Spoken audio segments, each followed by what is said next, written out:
So as you saw probably yesterday, we did Hunter Hunter First Impressions. It was a big thing we recorded on stream. It wasn't really big. I don't know what I'm talking about there. But we recorded on stream from the same stream, which we are currently doing in real time. But when you're listening to us, it'll be the distant past. So isn't that fun, how time works?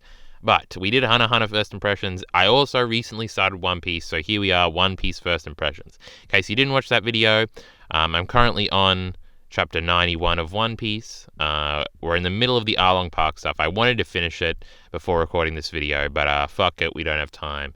We got to record it now. If I explained in the Hunter Hunter video that on stream and on Twitter, you would have known I had started both of these from the beginning, and I'd tweet all the time about what I'm thinking about the chapters and the episodes I'm watching and reading of Hunter Hunter and One Piece. And on stream, every stream, we do a little update where I talk about all the One Piece chapters and all the Hunter Hunter episodes I've watched since the last stream. Usually a lot more One Piece than Hunter Hunter, I must say. I am enjoying One Piece a lot more than Hunter Hunter. And I don't even dislike Hunter Hunter. I think it's a pretty good time. One Piece is just really, really good. Really good. Turns out One Piece is good. Who knew? But there you go. This is also supposed to be an ad for the Twitter and the fucking Twitch. So if you want incremental updates about and opinions in far greater detail, not detail, I guess, but just me talking about it more, check out the Twitter, come listen, sit and chat. I'm sure you can see the chat on the screen being fucking dickheads or someone like that. So where do we want to start with our gang here in One Piece? One Piece is great. I've tried to get into One Piece a bunch of times in my life. I remember when I initially, when I was 11, I'd finished Dragon Ball Z. I think I'd even finished Dragon Ball GT, and I used to rent DVDs from a local DVD rental store that had a shit ton of anime stuff. I wish I could go back in time, because that shop has fucking been closed down for 5 years now. I wish I could go back and just look at all the shows they had, because they must have had fucking everything. Because I remember they had a bunch of big cases just of anime, but little old me just went to the fucking DBZ section every time, because, fucking based. But I remember I started because I had heard things, because I was on YouTube at that point. So I knew that the other big ones were the other big shonens were Naruto, One Piece, Bleach, Yu Yu Hakusho, probably Hunter x Hunter. I'd probably known that at the time. It would have been 2011, so Hunter x Hunter 2011 would have just been coming out. But I vaguely knew what the big next ones were. So I got the first 3 DVD discs of Naruto, the first 3 of One Piece, and the first 3 of Yu Yu Hakusho. Yu Yu Hakusho, I only watched 2 episodes, got rid of that shit. But One Piece and Naruto I continued. Now Naruto, I've seen all of Naruto. I've been a Naruto boy for fucking since that time.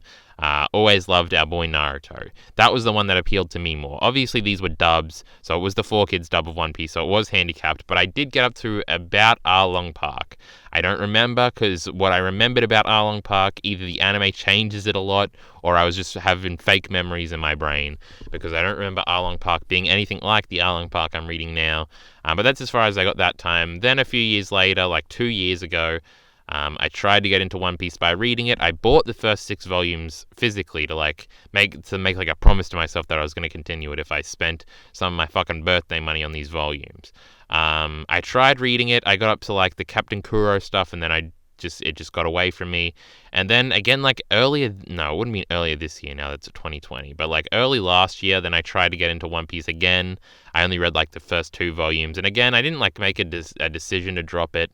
I just it just got away from me.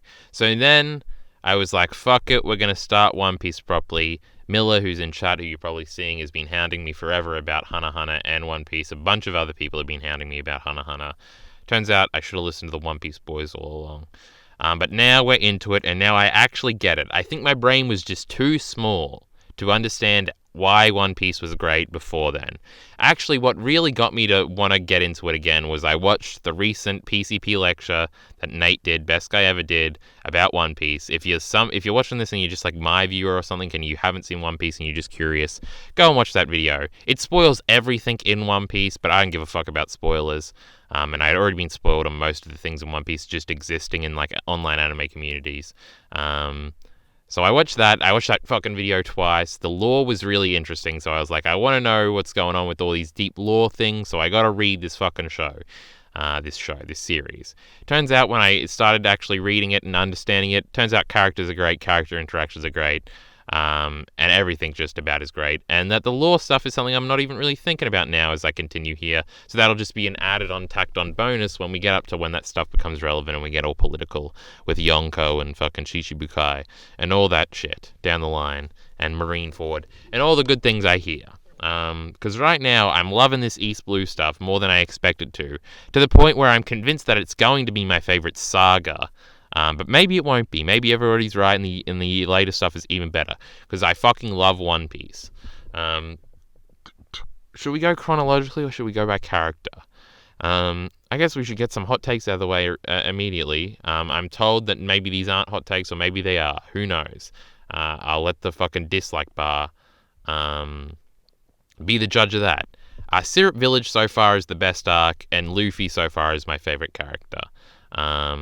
I said this on stream just before, but I'd probably go number 1 is Luffy, number 2 is Nami, number 3 is Sanji, number 4 is Usopp, number 5 is Zorro. I do like them all. Like, I like our boy Zorro. I just think he's probably the least favorite to me. They've all had big emotional moments, I guess except for Luffy, but Luffy's so great that he doesn't need one yet. Like Nami just had the moment where Luffy puts the hat on her head and she cries. Usopp has all of Syrup Village. Sanji has the moment at the end of the, why am I forgetting what it's called? What's the fucking boat called? It starts with an A. Fuck. At the end of that arc, and Zorro has the moment with Mihawk, but I don't think it hits as emotionally home as the other three do. So Zorro is who's Zolo in the official release, so every time I read it, I see Zolo. But it's fucking me up, so I don't know. That translation stuff. They don't say Shichibukai. That's a little lame. Shichibukai is a great word. We should say that more. But yeah, I don't think I'm as biggest fan of Zorro as I should be at this point. I don't think that emotional moment of him talking about how he's never going to lose again until he fights him again hit as emotionally home as any of these three did for me yet.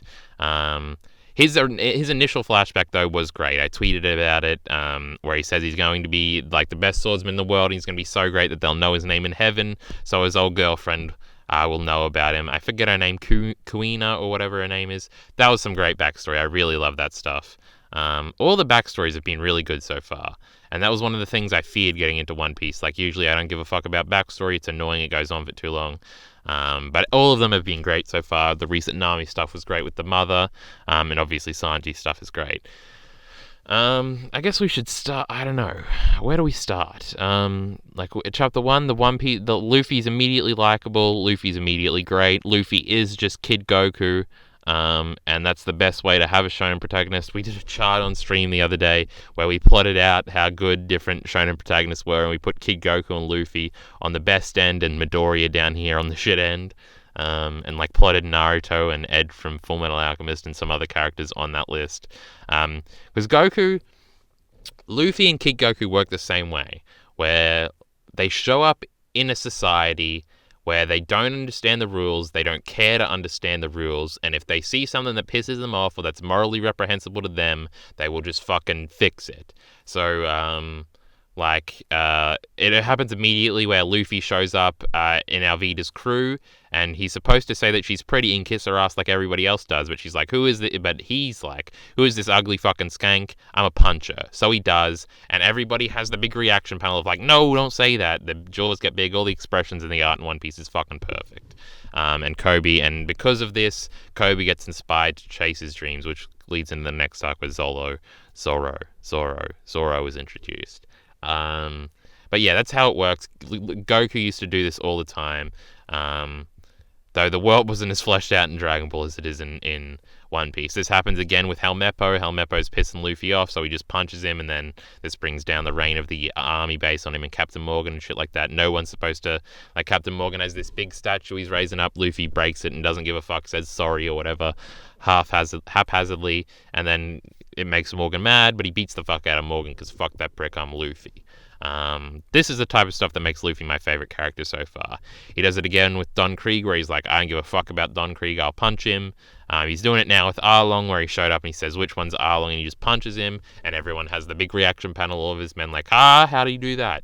It happens with Captain Kuro as well, where Usopp's like, where him and Usopp are overlooking him talking to Django, and they're catching their master plan, and Usopp's like, oh no, we gotta hide so they don't figure us out, and they don't know we're onto their plan. And Luffy just stands up and says, you're not gonna fucking hurt anybody, prick.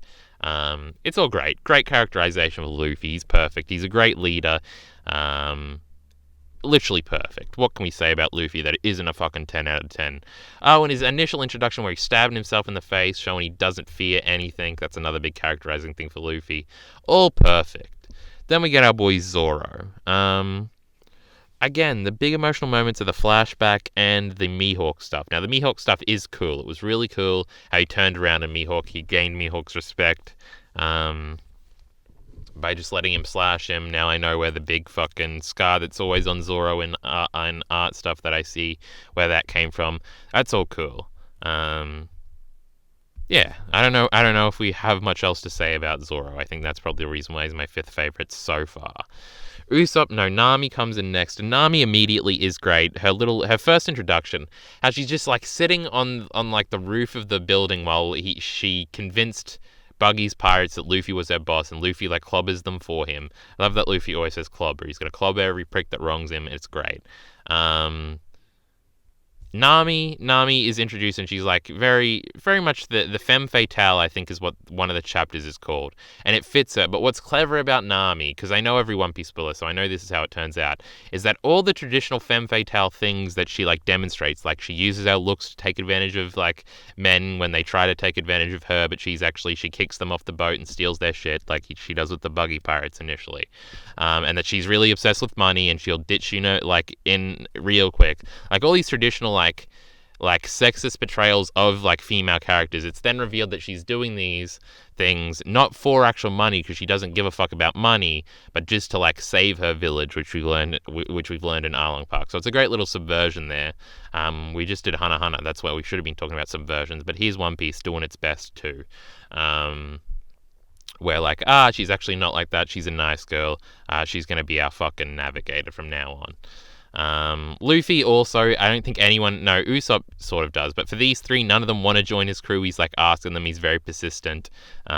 This happens later on, because I know he immediately asks Brook as well to join his crew, but Brook is the only one that seemingly says yes immediately, even though he doesn't have a shadow or whatever and he can't leave right away. But Sanji's like, fuck you, no. Nami's like, I hate pirates. Zoro's also like, I hunt pirates. But eventually he wins them over because he's our boy Luffy, and he's great. So yeah, that happens with Nami initially, and eventually he wins him over. The Buggy the Clown stuff is a lot of fun. Buggy's a great villain. I know he comes back later. I know he was Shanks' friend when they grew up. I know he was on Roger's ship. Man, Shanks stayed behind with Buggy. That was some clever shit. That's some good writing. 900 chapters later. And he didn't go to Raftel. Look, I even know it's not Raftel. I got all the spoilers. But really, the two best arcs for me so far. Why can't I remember the name of the fucking boat? Baradi. I just looked down. Miller was saying it in chat. Jojo showed up. Oh no. But yes. So the two best arcs for me so far have been even better than Arlong Park, though it's not finished. It's got 4 chapters to be this great arc that everyone talks about. With Syrup Village, which I love a lot. It is my favorite one overall. And Baradi. These are 2 great ones. These are the 2 best ones so far. So Syrup Village works so well because it's so tightly written. Every single little element comes back.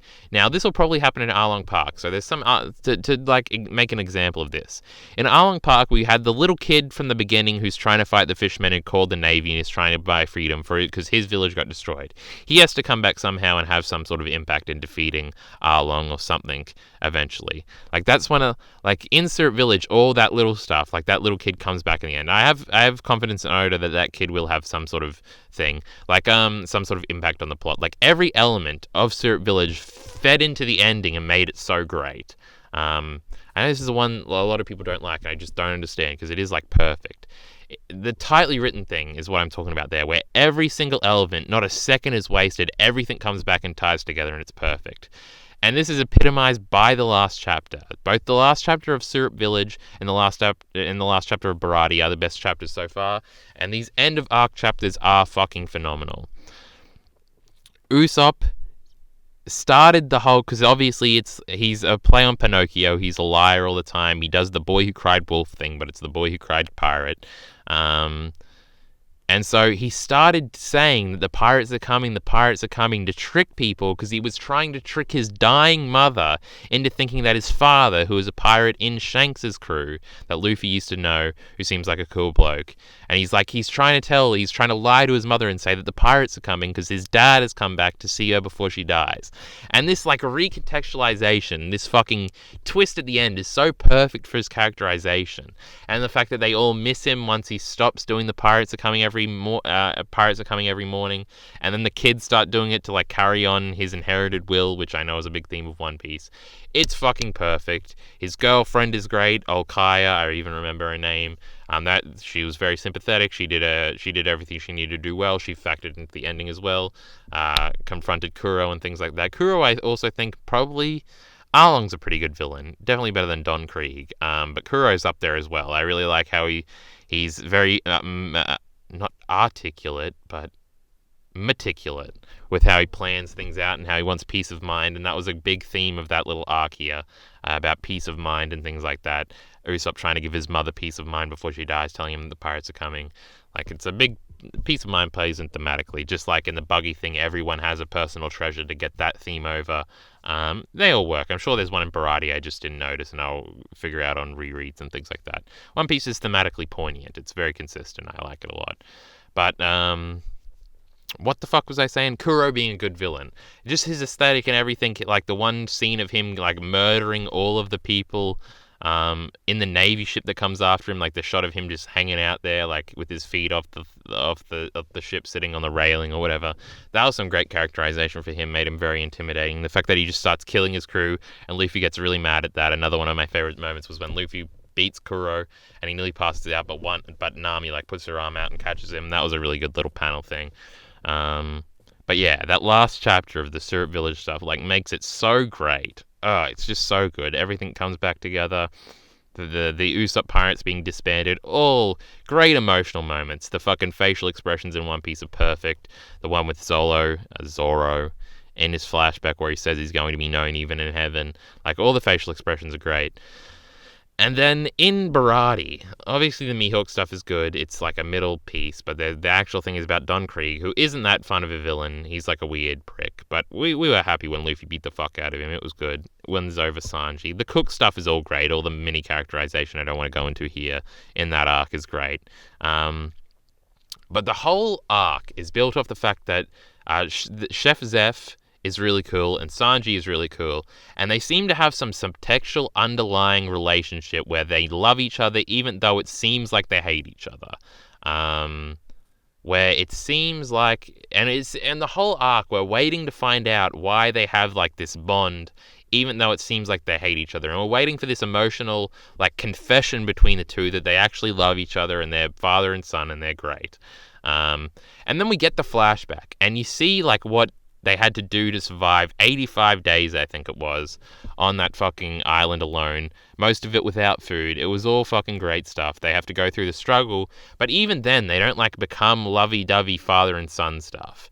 And it's not until the last chapter, the whole arc builds up to this moment of them admitting their feelings for each other, admitting that they love each other, until the last chapter, and finally it pays off. As Sanji he's agreed to join Luffy's crew. They pull a little thing on him where they're like, oh, we hate your soup or whatever, even though they're lying just to try and get him to leave and go find All Blue, which is his dream. They all have dreams. You're all familiar with them. And he has a smoke and he sits in the fucking in the restaurant for the last time before leaving, and it's all melancholic, and you think, holy shit, we're not going to get the emotional admittance. And then he goes to leave, he walks out the door, he walks past all the people he's ever known, all the people he's lived with for like the past 10 years, and he's not going to even say goodbye. Zeph even says later, after they do the emotional admittance, where he's like, men should leave like quietly or whatever, and they shouldn't make a big emotional fuss about leaving because it's not the masculine thing to do. And then before he leaves, the chef makes the first move and he says, keep your feet dry, or something like that. I think that's the exact quote. And then the fucking woodworks start. Sanji turns around and bows. You get the big emotional admittance. He cries. All the cooks cry. The fucking Zeph dude cries a little bit, and they have the big blow off. And it's like the biggest coom moment in your life, where it's like the whole arc. It was slowly building it up, and when you got the flashback, you're like, all right, we're gonna get it here, and it didn't do it, and it continued building until after Don Krieg was dead. Well, I don't think he died. No, Grin got him and got out of here. We didn't even mention Grin, but whatever. Until after he's been defeated and they're going to leave, and then they finally blow it off. And because every arc in One Piece so far is as like Luffy has left everybody in his wake far better than he did when he found them. They all clap as him. The mayor claps for him as he leaves. It's a great moment with the dog and everything. Kobe and the gang, even though the Marines are like, you have to leave, and they're like, we can't foster pirates, even they salute him as he leaves. Happens at Syrup Village when they get the boat. How Usopp joins the crew is perfect as well here, where Luffy's just like, get on, Usopp, what the fuck are you doing, you idiot? That was fucking perfect as well. Nami, when she leaves to go to Arlong, and she has the crying fit where she's like, I really hope I get to sail with them again one day, because I know what's going to happen. That was great. All these emotional moments that One Piece hits on, the explosion of emotions, they hit on it every time. It's perfect. One Piece is great. Better than this Hana Hana nonsense. But yeah, I think I explained what I like about everything. We'll have to wait and see with this Arlong Park arc. We've still got 4 chapters to go, and I feel like the wrap-ups of all 3 of these arcs are what made them so perfect. And they're 2 from 2 so far, so we'll have to see how they wrap up Arlong Park, and if it is perfect. I don't know. Miller's saying some stuff. Jojo's saying Kuno was killed by her dad. I don't know. I didn't even know if he was a One Piece boy. Melissa says, nah, Kobe says that to Alvida. Luffy inspires him to say that. No, doesn't Luffy always also say, like, who's this fat woman or something? Maybe I'm forgetting this. Imagine thinking Hunter x Hunter is the only shonen with subversions. I think he's making fun of other people. Arlong Park is where they first give every Straw Hat an individual fight. Maybe that's why you don't like it as much. Yes, I do hate fights in everything that isn't Naruto, so maybe that's the problem. Though they were all short and relatively cool. The Usopp one was really cool. I know, it was fine. I know the squid with the 6 arms comes back later, because he's been like characterized very differently. He's like a likable looking fellow. Kuro was probably has the best motivation out of all the East Blue before Fishman Island recontextualized Arlong's hate for human. Yes, I understand that the Fishmen are like the second class citizens of the One Piece world. So yes, I know Arlong will get some recontextualization later. Because they are oppressed, from what I understand, from what I know about the Fishman Island thing way later on. The chapters of wrap-up after the main villain arcs of the arc is defeated are phenomenal. In every arc, One Piece delivers on the emotional moments more consistently than any other piece of media I've experienced. We wouldn't go that far, but so far it's doing well. I think this is where we'll leave the YouTube audience. So that was the first impressions of One Piece. One Piece is good. Who knew? With that being said, support links in the description below. Thanks. God, that sounded so shit. I'm going to do it again. We're going to keep that in. It was like, thanks. Support links in the description below, YouTube. Thanks.